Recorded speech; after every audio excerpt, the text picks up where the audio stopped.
Menta perlok nwara HP ke kubor. Terwet ki hauti ke jatma Amerika. Terbom ke jaka spai Israel. Tongin sengap. Target ki hauti ki jatma joka Israel bat joka Amerika haret si. Hadin behir tma ke Amerika.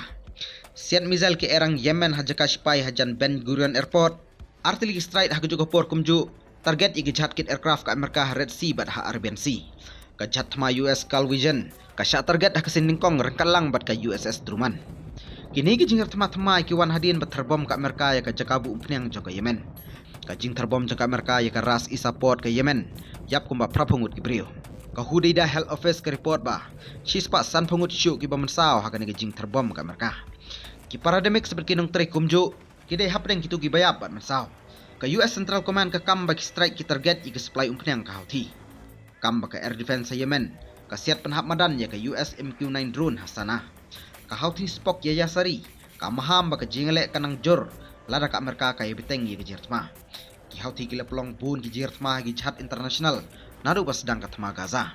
Ki pelong ki jertma ha jingeteli baki nong Palestine ha Gaza.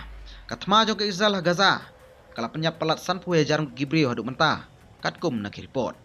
Kublishbun, story telah London Network Daily Post.